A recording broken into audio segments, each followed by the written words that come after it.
Just a note, this episode contains graphic details of a bombing attack on a battlefield hospital, as well as death by starvation and dehydration. "Planes overhead!" an American serviceman yelled at 10 a.m. on Easter morning 1942.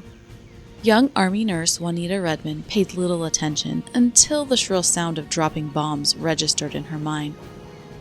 Those first bombs landed on an ammunition truck. The explosion's concussion threw Nurse Redmond to the floor.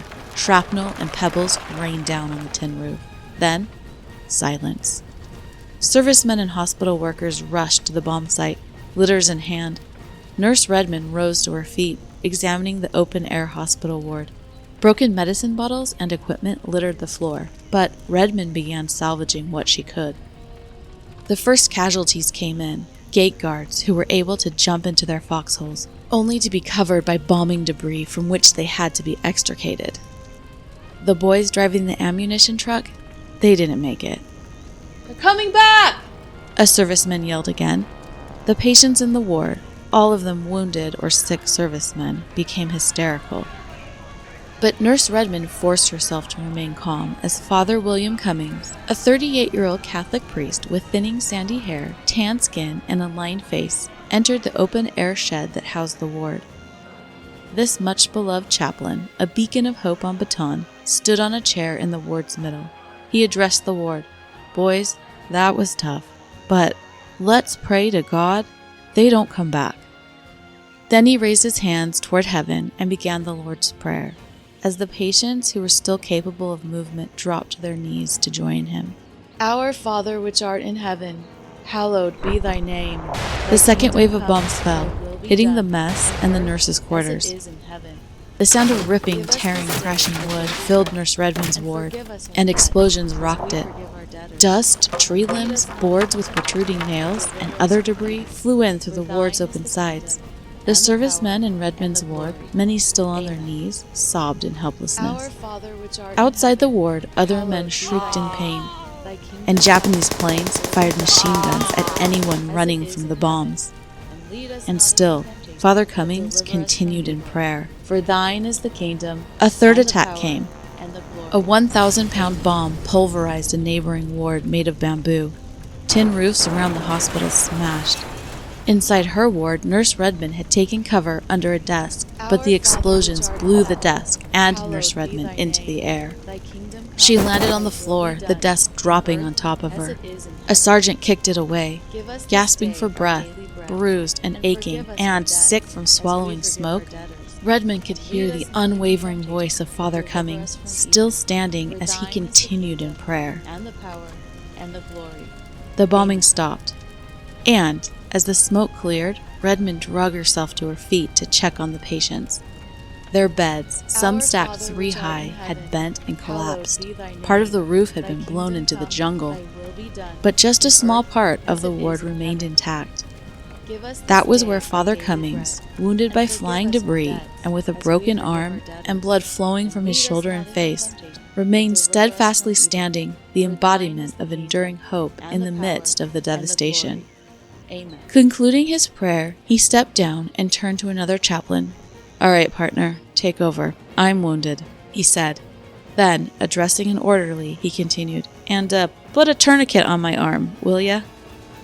Thus, Father Cummings, standing in faith and covered in blood like some kind of representation of Jesus Christ, performed the Easter morning miracle.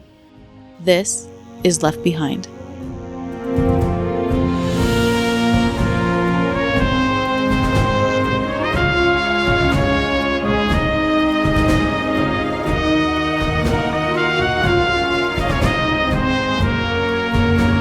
Welcome to Left Behind, a podcast about the people left behind when the U.S. surrendered the Philippines in the early days of World War II.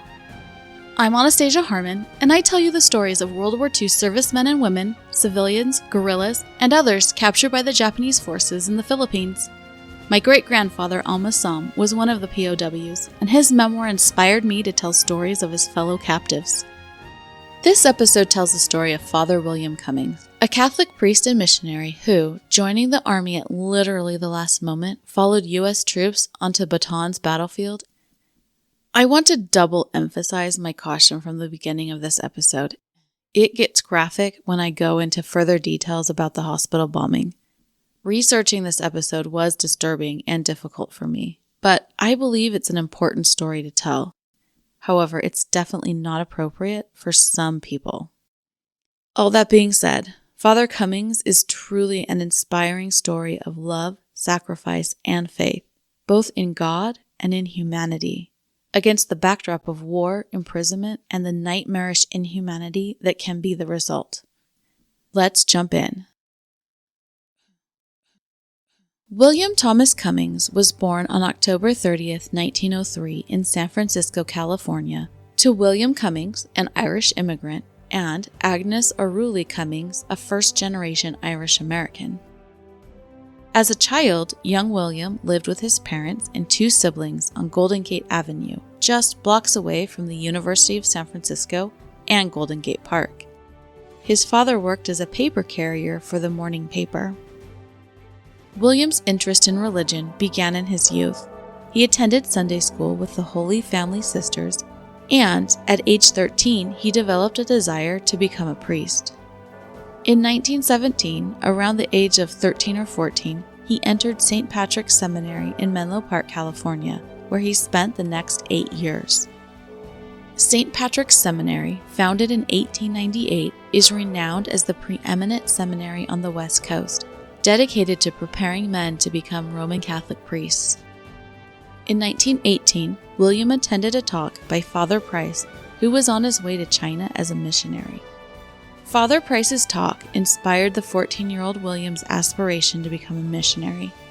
However, due to family objections and obligations and other various obstacles, he didn't join Maryknoll until 8 years later in August 1926. Founded in New York State in 1911, the Maryknoll Fathers are known for their commitment to compassionate outreach and support for the impoverished worldwide.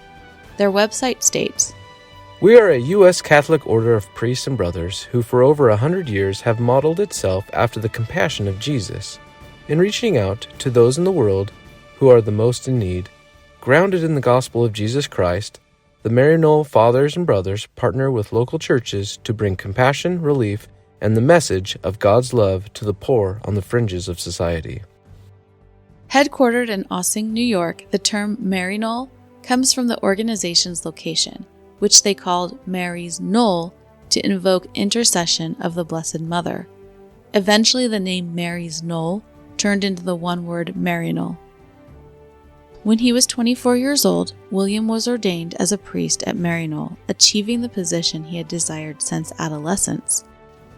Father Cummings soon returned to California, where he resided at a seminary, which was located near Los Altos, California, in the San Francisco Bay Area. He served there for 2 years, first as a teacher and then as spiritual director. In 1930, he was assigned to the city of San Francisco, where he remained for 10 years. In 1940, he resided just a few blocks from the famous Painted Sisters, which have become iconic mainstays in San Francisco pictures.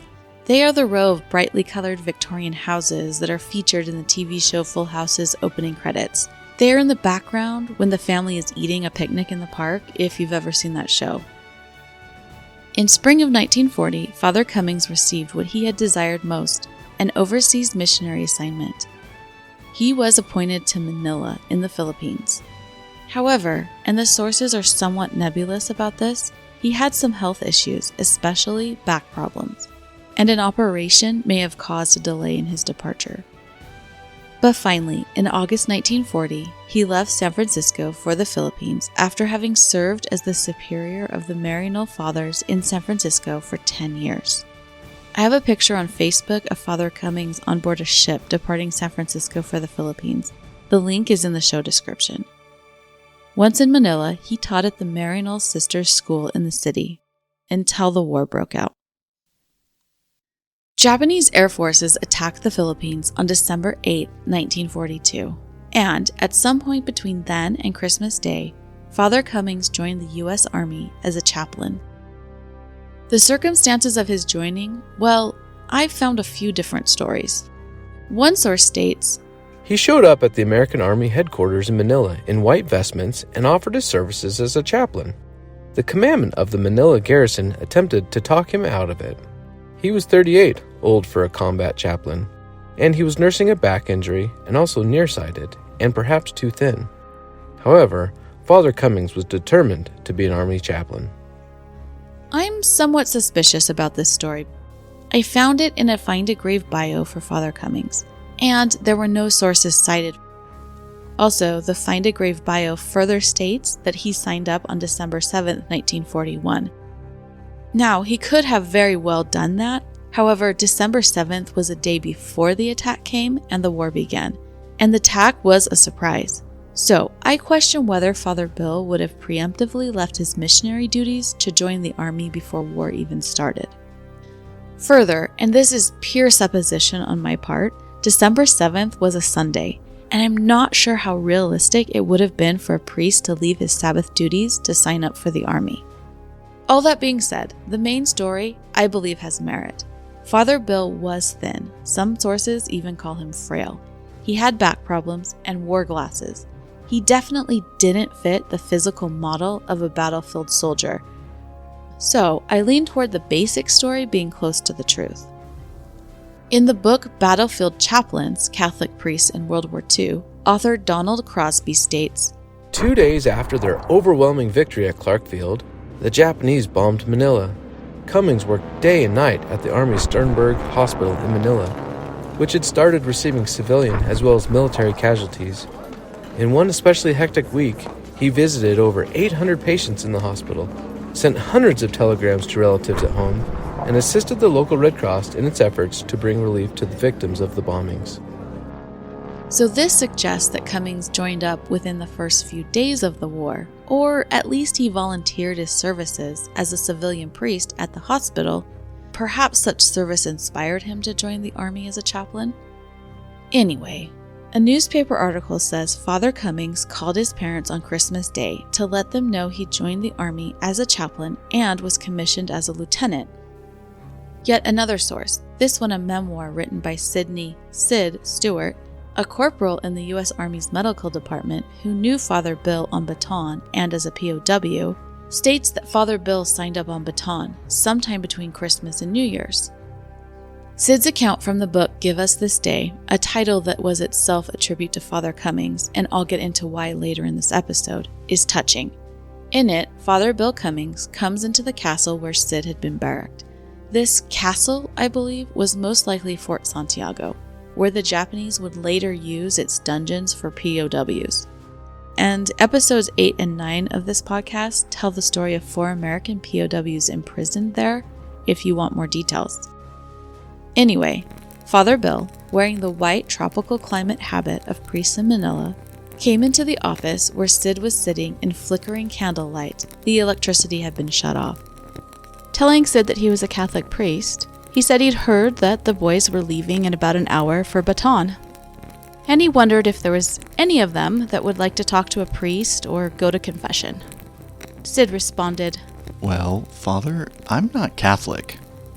And he couldn't think of any Catholic men still remaining in the barracks. "That's all right, son. Even though there are no Catholics, maybe some boy would like to talk to me.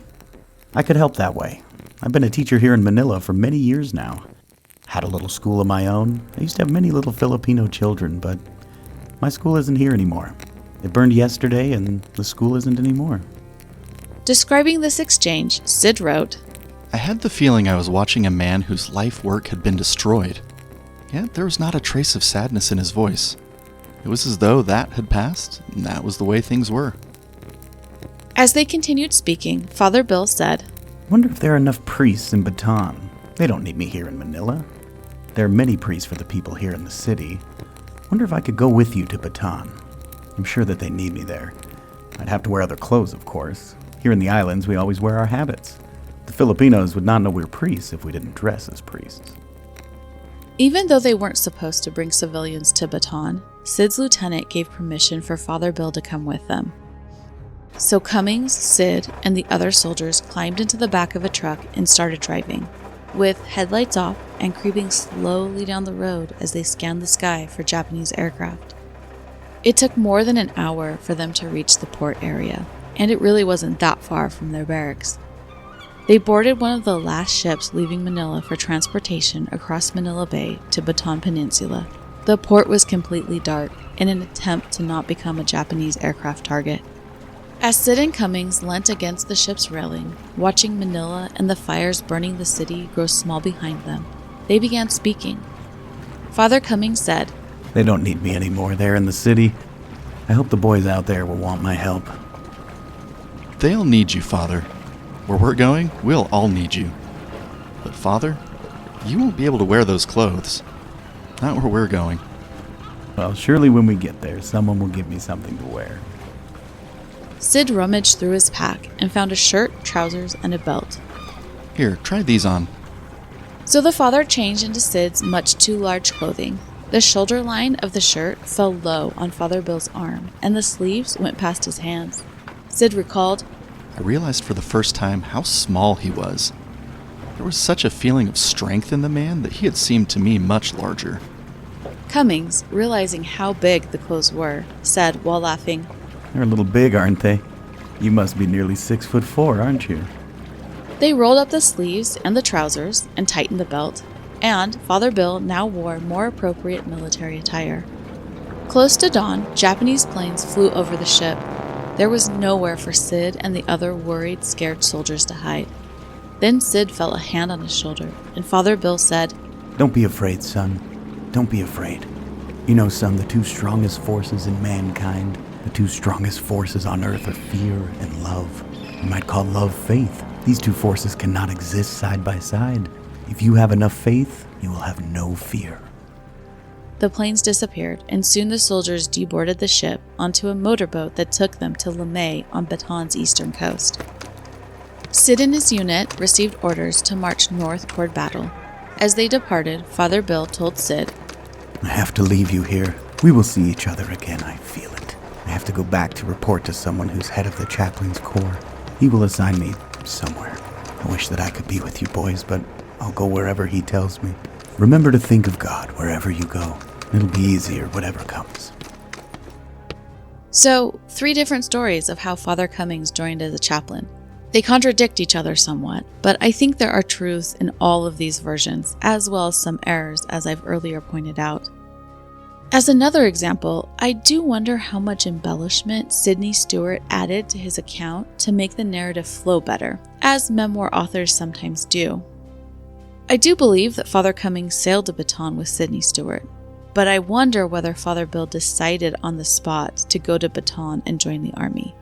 Well, since I wasn't there, I don't know how it all went down, but suffice it to say, Father Cummings joined as an army chaplain within the first few weeks of war and followed the U.S. troops onto Bataan, and that in itself shows what a remarkable man Father Bill was.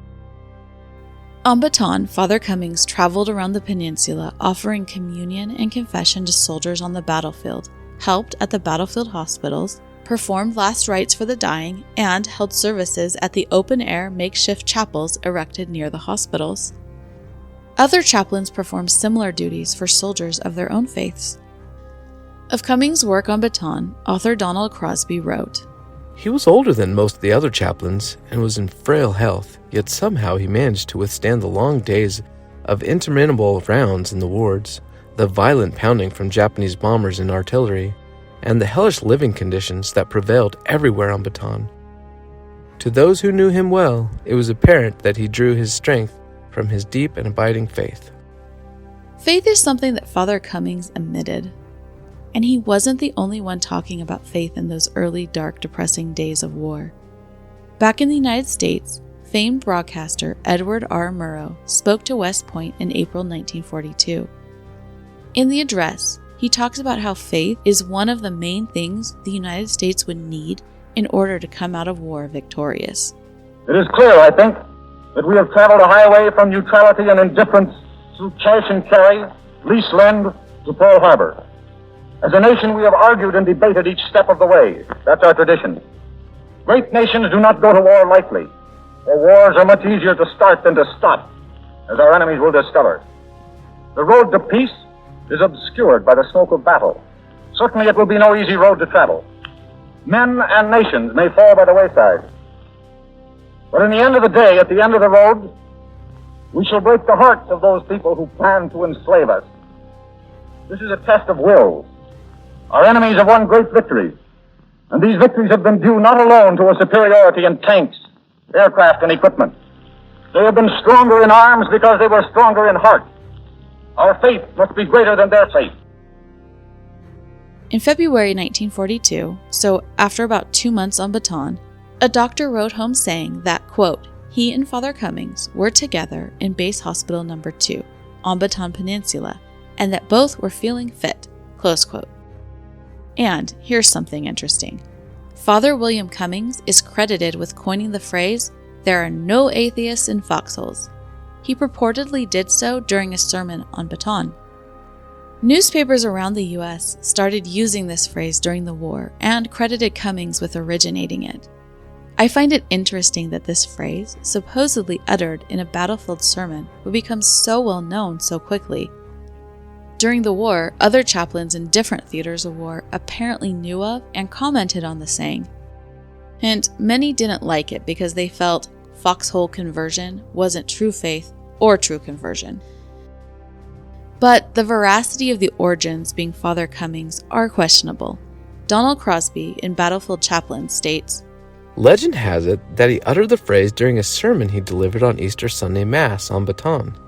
The evidence for the story is tenuous at best. General Carlos P. Romulo, a prominent Filipino military leader, attributed it to Cummings, but the general was careful to say that he never actually heard Cummings say it.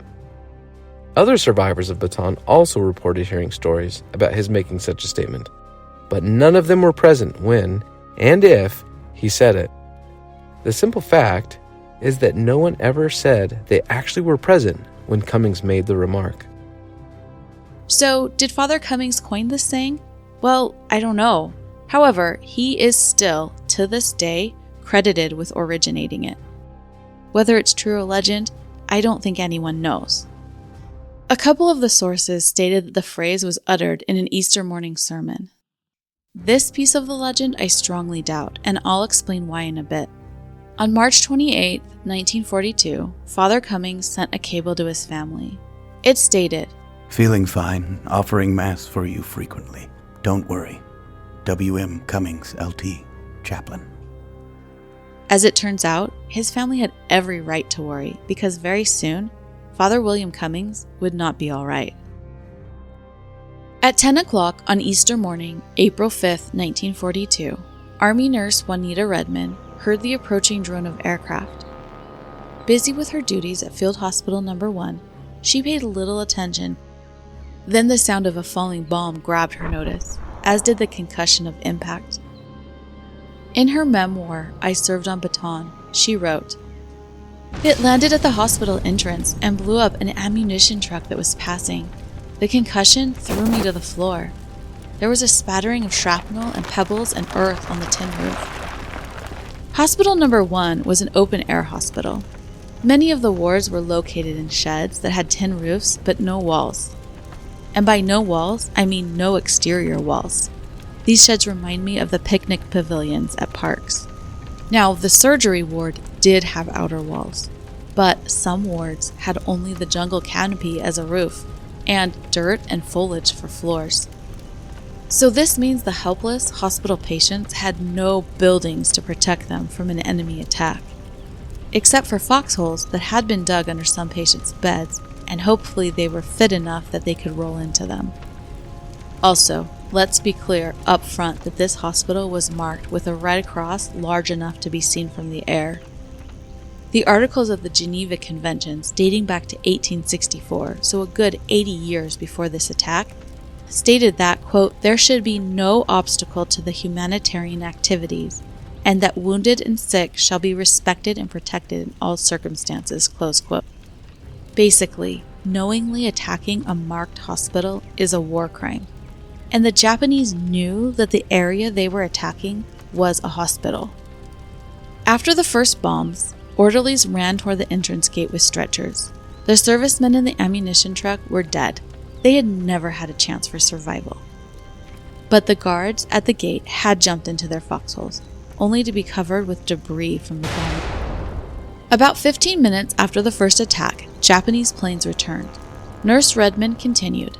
In the orthopedic ward, nurses and corpsmen began to cut the traction ropes so that the patients could roll out of bed if necessary, broken bones and all. In my ward, several of the men became hysterical. I would have joined them if I could.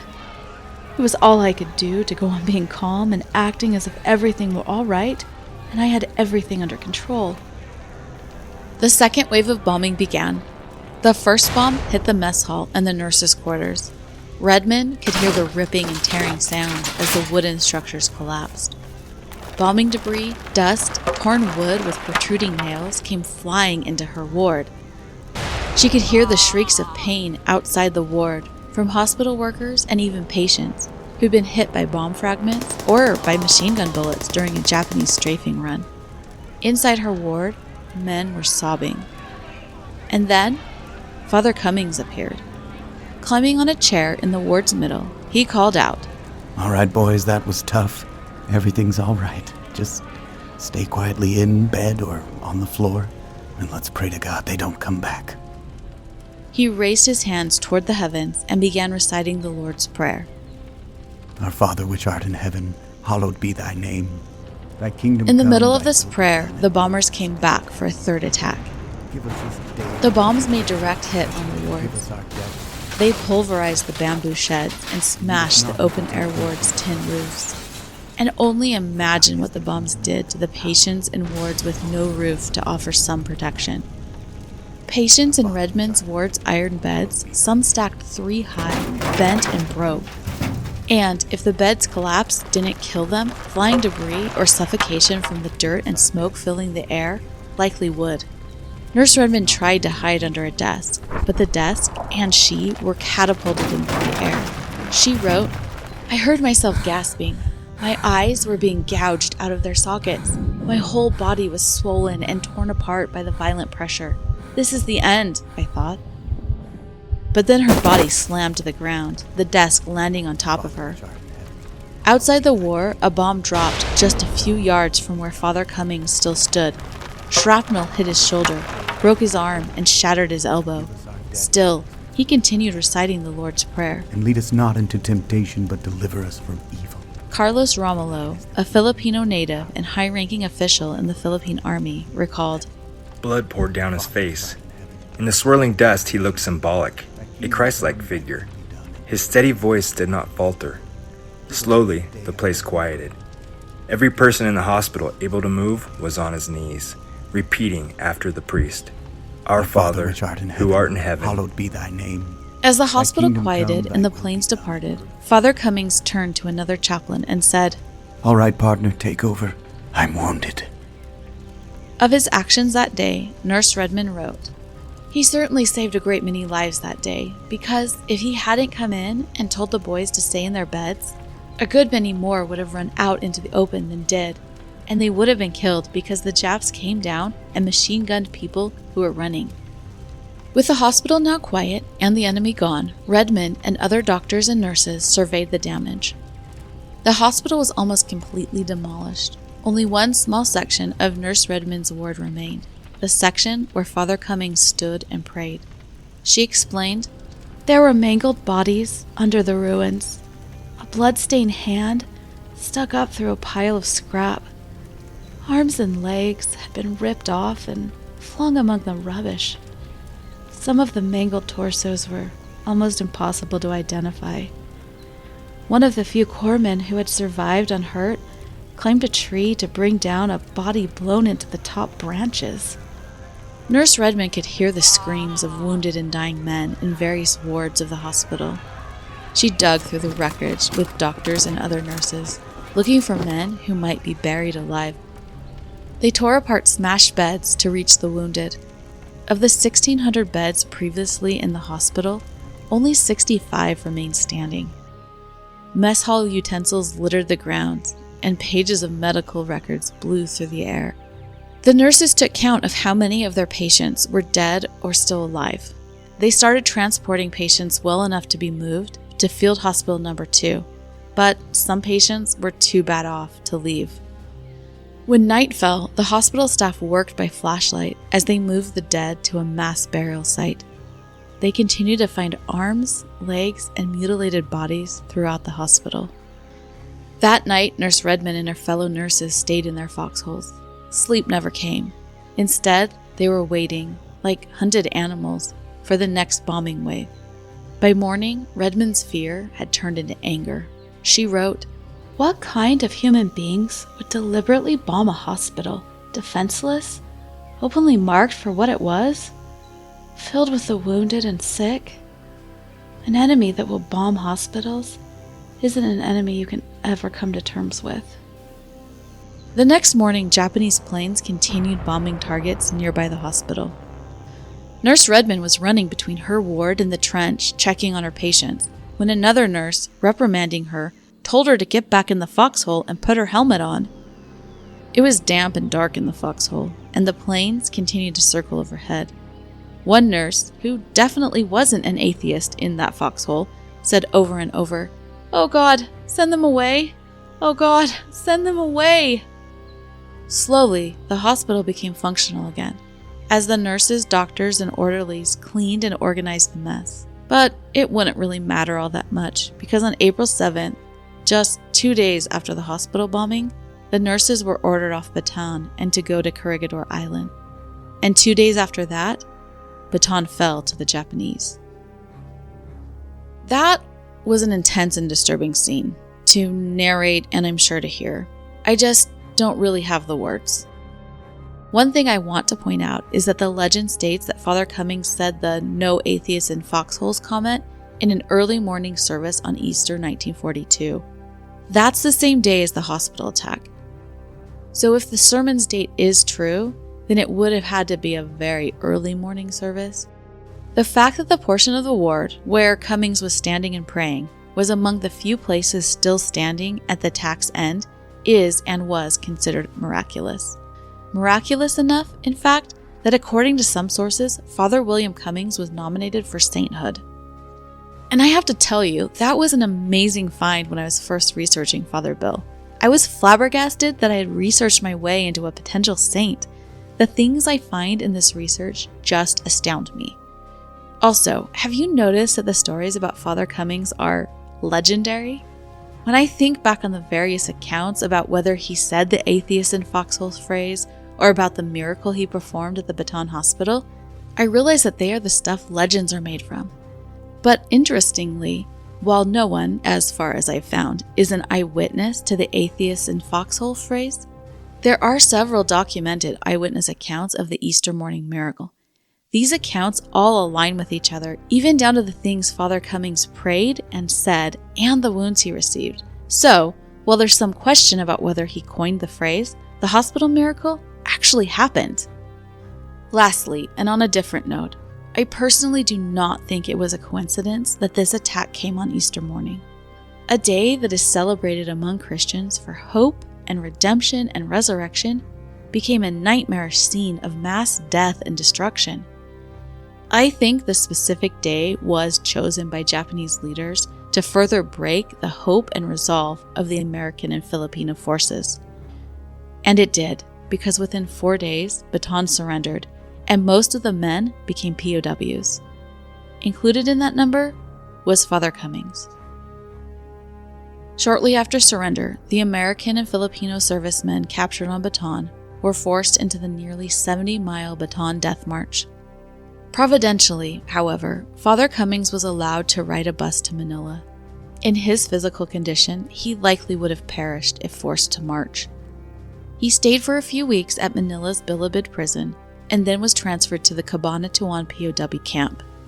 I don't have much specific information about his time at the camp, but my great-grandfather, Almasam, knew Father Cummings at Cabanatuan and said of him, The Catholic Fathers, including Captain Cummings, administered untiringly to the spiritual needs of their flocks. In October 1944, after 2.5 years as a POW, Father Cummings was one of the 1,500 POWs taken from Cabanatuan for transfer to the Japanese mainland.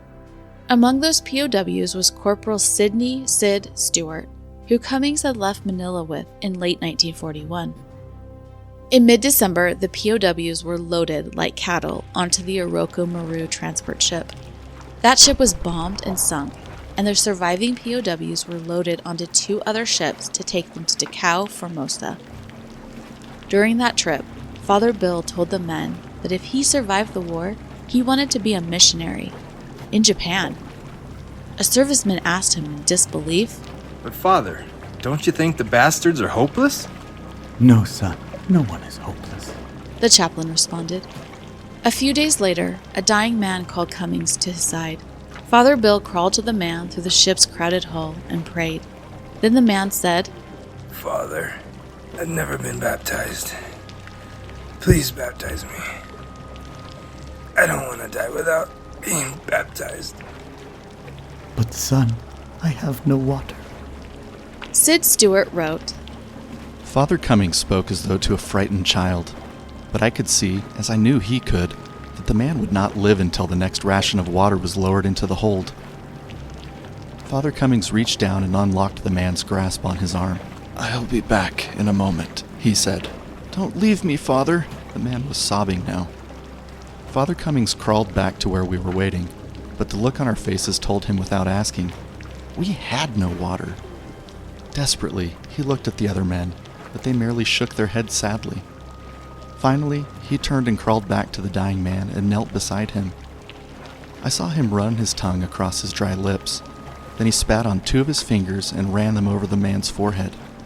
I baptize thee in the name of the Father, and of the Son, and of the Holy Ghost. Then he took the man's hand and held it while peace returned to the frightened eyes. Once they reached Dachau, Formosa, the prisoner ship was bombed. This ship was destroyed, and hundreds of American POWs died. Father Cummings helped free men trapped under debris, assisted the doctors caring for the wounded, and helped the wounded men to get onto rafts that would take them to a new ship.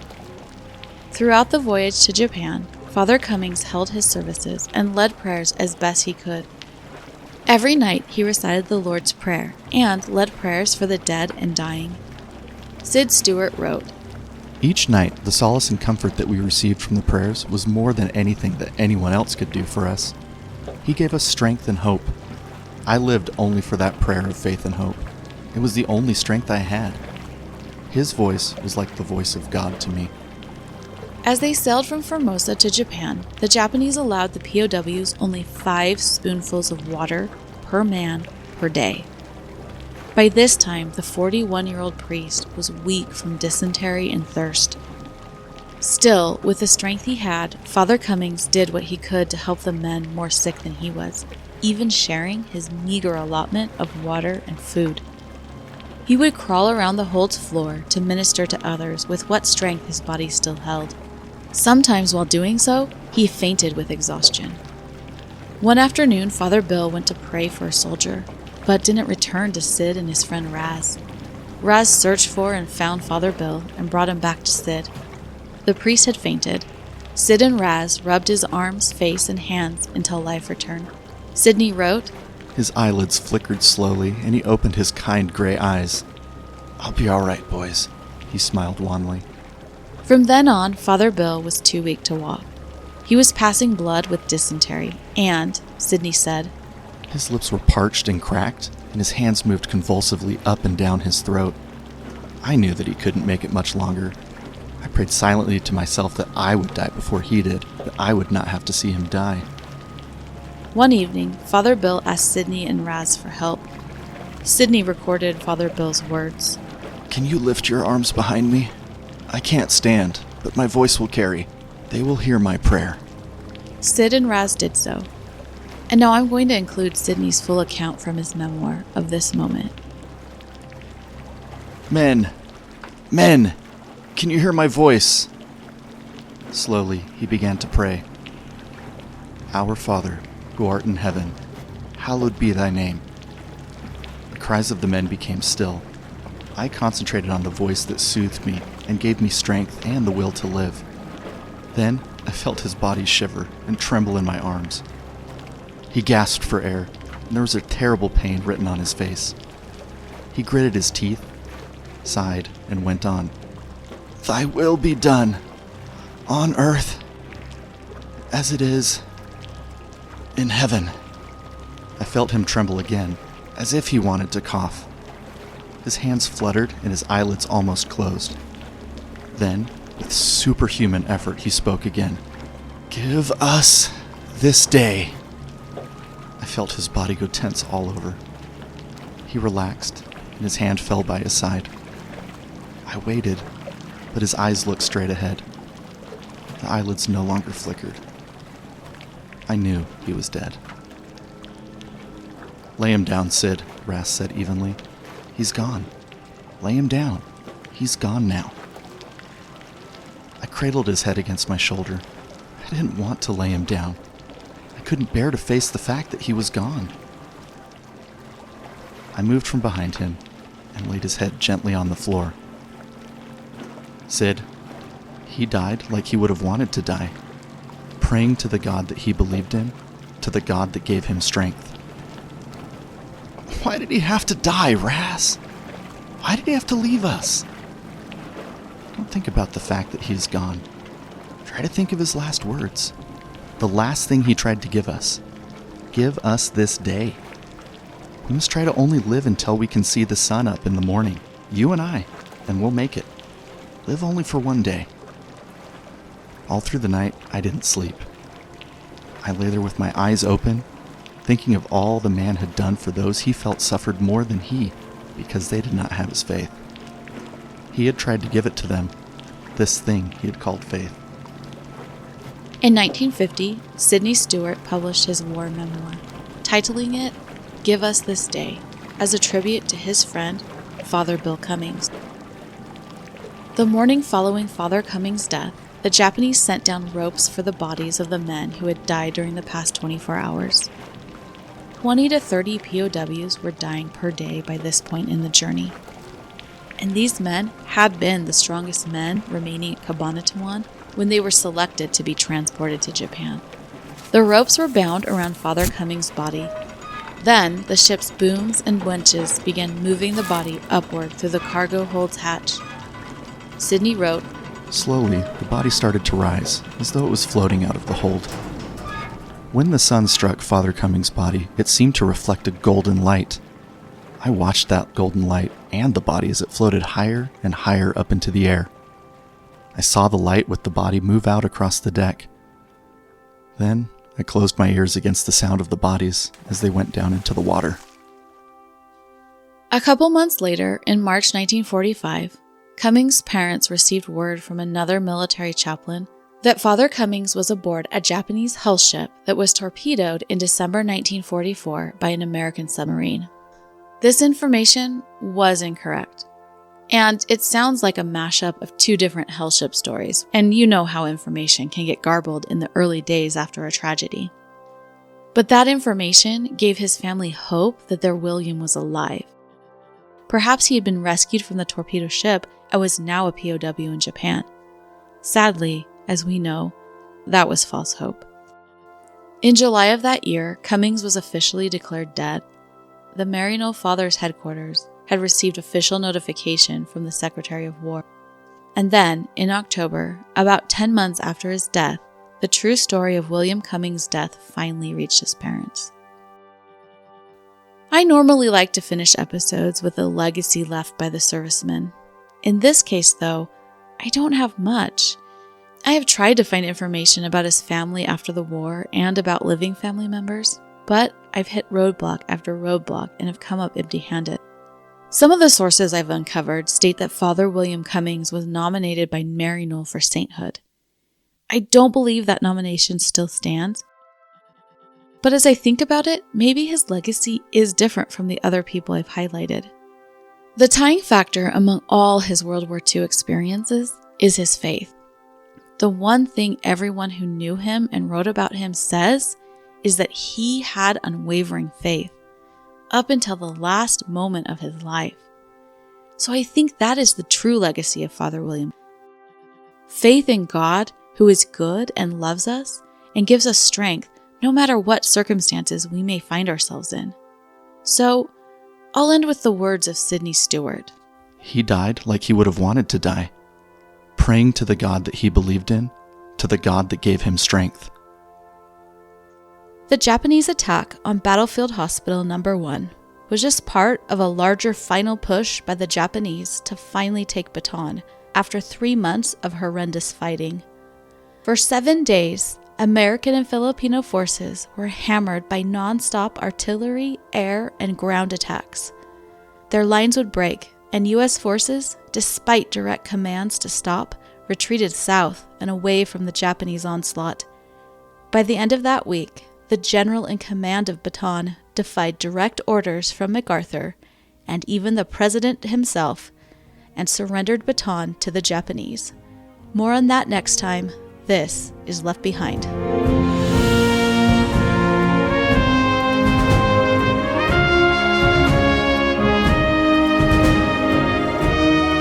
Thank you for listening.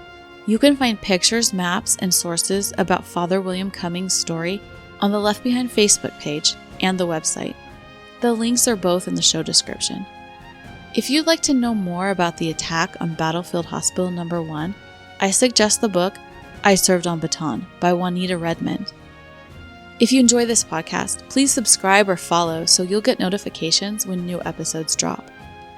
Left Behind is researched, written, and produced by me, Anastasia Harmon. Voiceovers by Tyler Harmon, Jake Herrenberg, Paul Sutherland, and Mike Davis.